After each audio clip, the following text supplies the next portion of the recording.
Semoga yang subscribe diberikan rezeki melimpah dari jalan tak terduga. Dan yang like komen, dimudahkan jalannya menuju surga di hari akhir nanti. Siapa yang tak mendengar nama Qorun? Qorun adalah seorang sosok kaya raya di zaman Nabi Musa, tapi namanya melegenda hingga sekarang.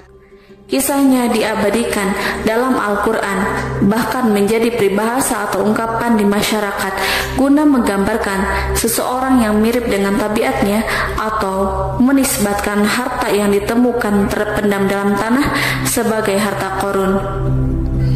Qorun adalah miliarder kaya raya yang hidup sejaman dengan Nabi Musa. Saking kaya rayanya, Qorun setiap kali keluar dari rumahnya, ia didampingi dengan 300 pelayan laki-laki dan 300 pelayan perempuan. Qorun juga dikawal oleh 4.000 pengawal yang diiringi 4.000 binatang ternak, ditambah 60 ekor unta yang khusus membawa kunci-kunci guna penyimpanan harta kekayaannya itu.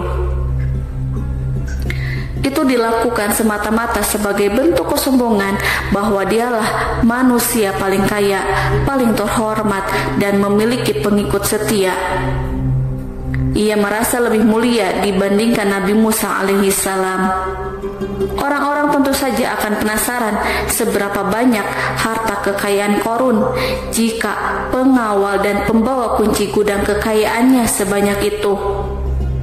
Lalu berapakah harta yang dimiliki Qorun yang disimpan dalam gudang-gudangnya tersebut?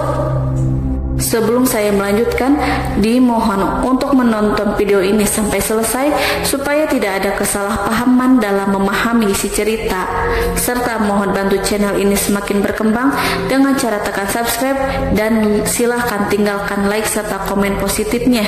Semoga dukungan pemirsa Risalah Kehidupan bernilai pahala dan menjadi wasilah dimudahkannya segala urusan pemirsa sekalian. Pemirsa Risalah Kehidupan, di zaman sekarang banyak orang yang mengistilahkan rezeki yang tak terduga dengan istilah harta Qorun. Lalu dari manakah sumber harta kekayaan Qorun yang sangat luar biasa itu? Serta di manakah Qorun dan hartanya ditenggelamkan? Siapakah Qorun dan bagaimana kisahnya dengan Nabi Musa? Qorun merupakan kaum Nabi Musa alaihissalam. Disebutkan oleh Ibnu Jurayj, nama lengkap Qorun adalah Qorun ibnu Yashar, ibnu Qahis, ibnu Lawi, ibnu Yakub. Ia merupakan putra paman atau sepupu Nabi Musa alaihissalam. Pasalnya, Nabi Musa alaihissalam sendiri adalah putra Imron, sedangkan Imron adalah putra Qahis. Dengan kata lain, Qorun masih satu kakek dengan Nabi Musa alaihissalam, yakni kakek Qahis. Ia adalah umat Nabi Musa yang taat. Tidak hanya memiliki banyak harta, Qorun juga termasuk orang yang cerdas dan berilmu. Ia menguasai ilmu duniawi dan ilmu ukhrawi, dan tercatat bahwa Qorun adalah ahli di bidang kimia. Dirinya tercatat sebagai ahli kitab Taurat setelah Nabi Musa. Kepandaian Qorun dalam ilmu agama membuat dirinya sering disebut dengan ilmu nawir atau orang yang memberi cahaya dan penerangan.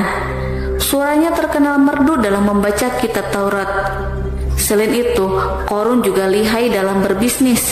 Ia mengetahui trik investasi yang menguntungkan serta jalur perdagangan internasional yang strategis di zamannya. Kekayaan Qorun begitu banyak sebagaimana tercatat dalam surat Al-Qasas ayat 76. Sesungguhnya Qorun termasuk kaum Musa, tetapi dia berlaku aniaya terhadap mereka. Kami telah menganugerahkan kepadanya pembendaharaan harta yang kunci-kuncinya sungguh berat dipikul oleh sejumlah orang-orang yang kuat. Dalam riwayat Khaisamah disebutkan, untuk mengangkut kunci gudang kekayaan Qorun dibutuhkan 60 bigol atau sejenis kuda kecil. Ukuran kuncinya sebesar jari, bahannya terbuat dari kulit dan setiap kunci digunakan untuk satu gudang. Maka keluarlah Qorun kepada kaumnya dalam kemegahannya. Para ulama tafsir menjelaskan, Korun keluar dengan baju mewah diiringi dengan 300 gadis berbaju merah dan 4.000 kendaraan kuda. Tak heran iring-iringan Korun itu mengundang decak kagum mereka yang gandrung terhadap harta kekayaan. Sebagaimana yang terekam dalam Al-Quran, moga-moga kiranya kita mempunyai seperti apa yang telah diberikan kepada Korun. Sesungguhnya ia benar-benar mempunyai keberuntungan yang besar.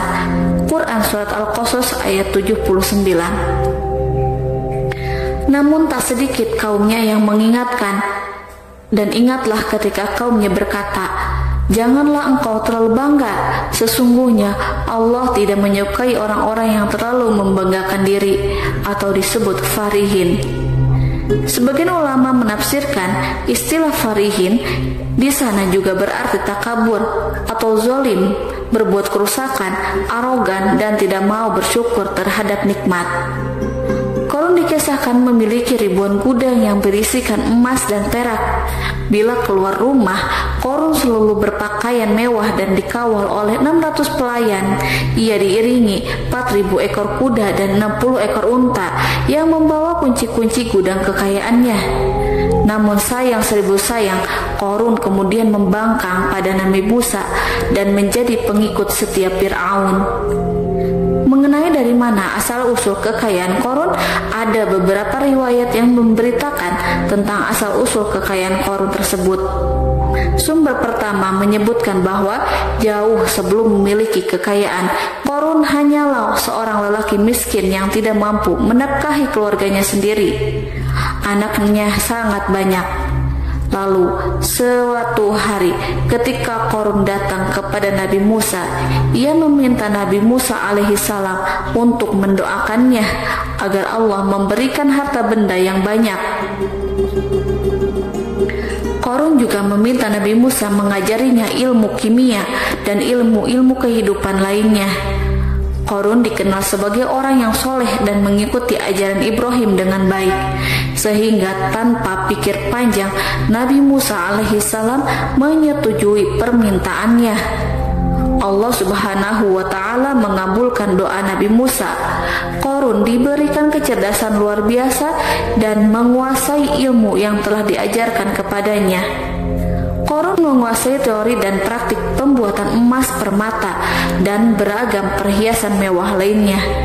Ia juga pakar dalam ilmu arsitektur, rancangan bangunan, penataan kota, dan lain sebagainya.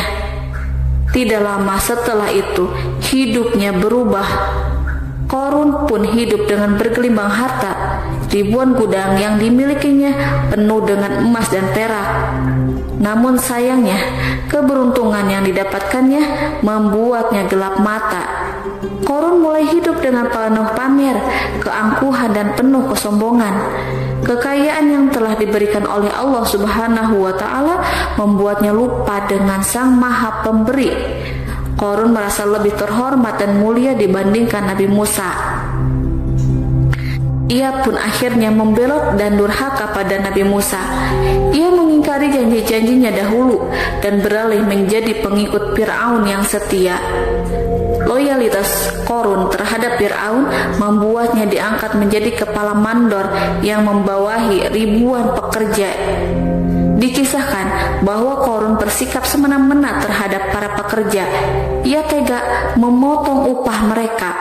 Ia melakukan korupsi demi membangun istana dan kemegahannya sendiri, dan untuk membangun gudang-gudang penyimpanan harta yang telah ia kumpulkan jauh-jauh hari. Ketika datang perintah zakat, Nabi Musa alaihissalam pergi menemui Korun dan memerintahkannya mengeluarkan zakat sebesar 1 dinar dari setiap 1000 dinar, 1 dirham dari setiap 1000 dirham, 1 kambing dari setiap 1000 kambing, dan seterusnya. Setelah Korun menghitung seluruh hartanya, ternyata jumlah zakatnya sangat besar. Kekikirannya pun mulai menghalangi hatinya untuk mengeluarkan zakat. Qarun enggan membayar zakat ketika Nabi Musa alaihissalam menagih zakat yang diperintahkan oleh Allah untuk ditunaikannya. Ketika Qarun diminta zakat, ia langsung marah dan tidak memberikan sedikit pun kekayaannya. Dia berpikir bahwa harta kekayaan yang dimilikinya didapat dari hasil kerja dan usahanya sendiri, dan tidak ada kaitannya dengan siapapun, termasuk Allah Subhanahu wa Ta'ala. Janji Qarun untuk lebih taat beribadah dan membantu sesama jika diberi kekayaan oleh Allah dilupakannya. Dia mempergunakan kekayaannya tersebut dalam kesesatan, kezaliman, dan permusuhan, sehingga membuatnya menjadi sombong dan terlena.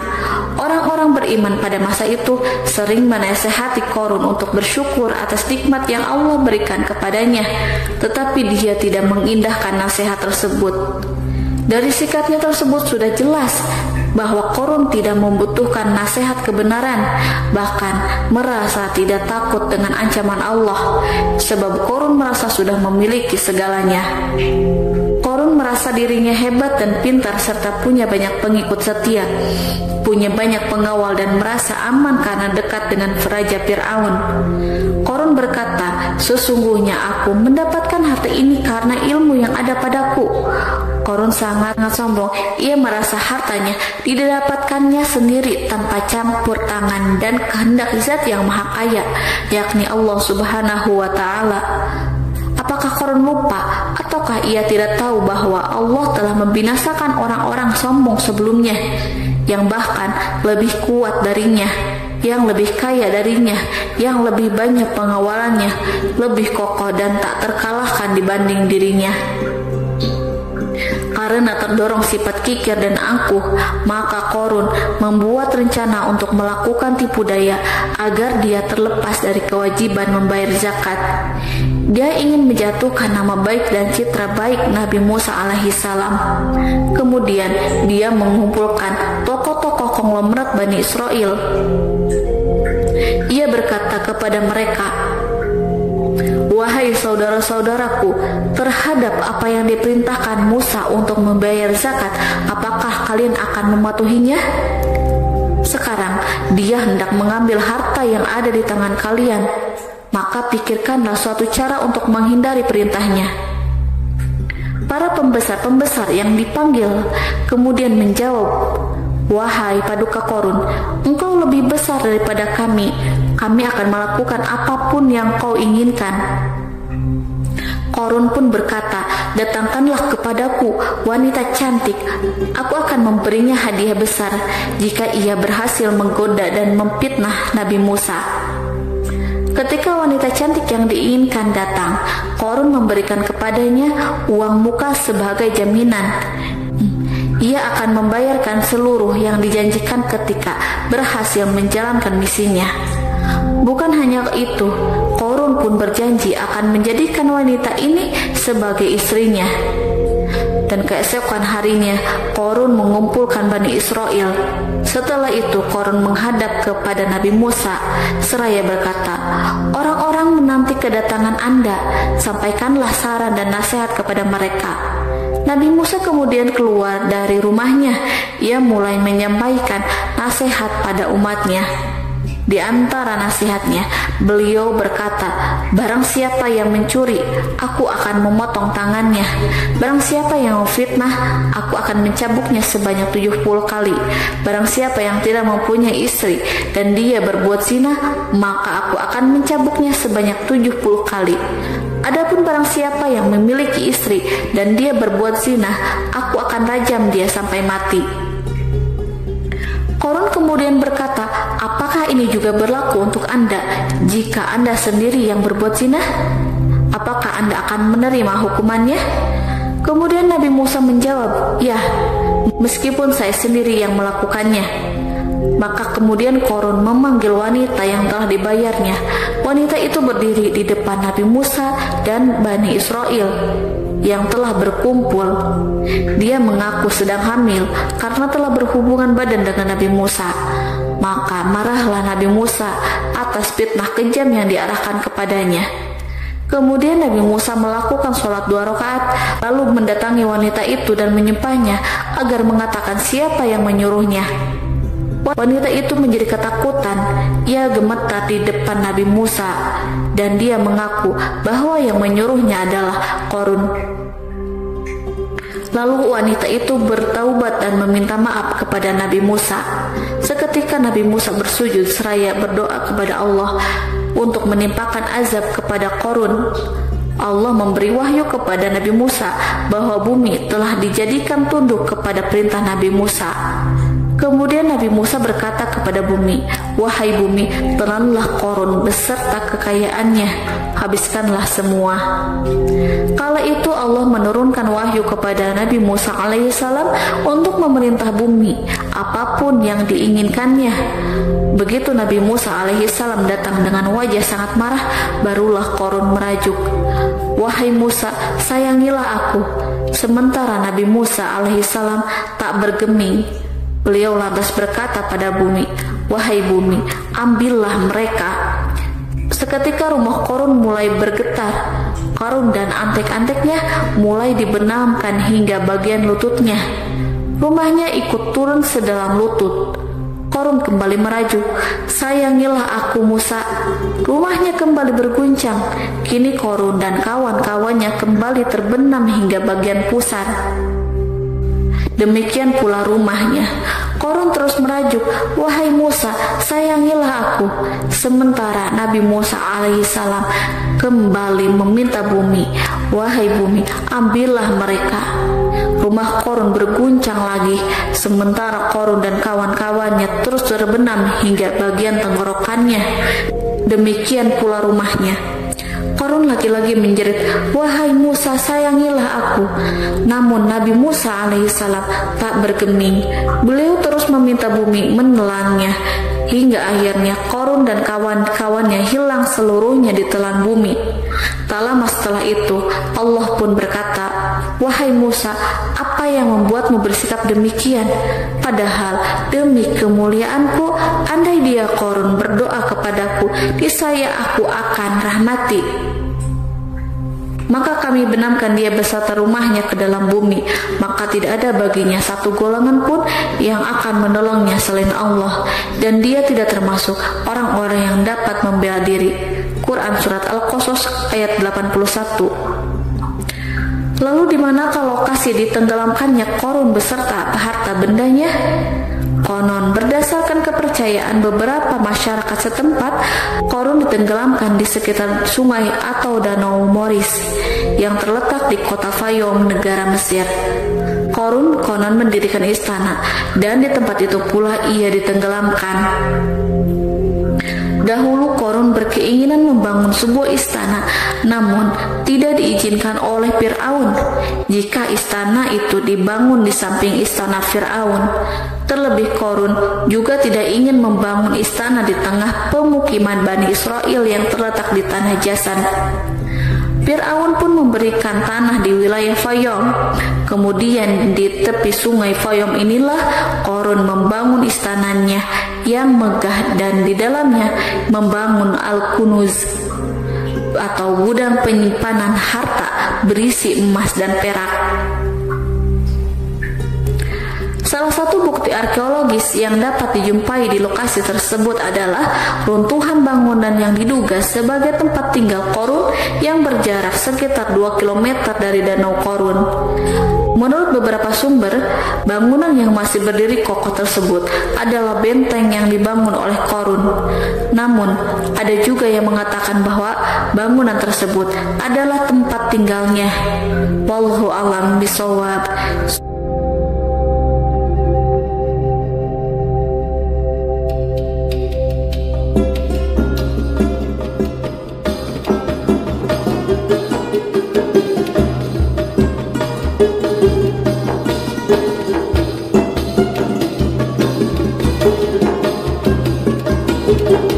Thank you.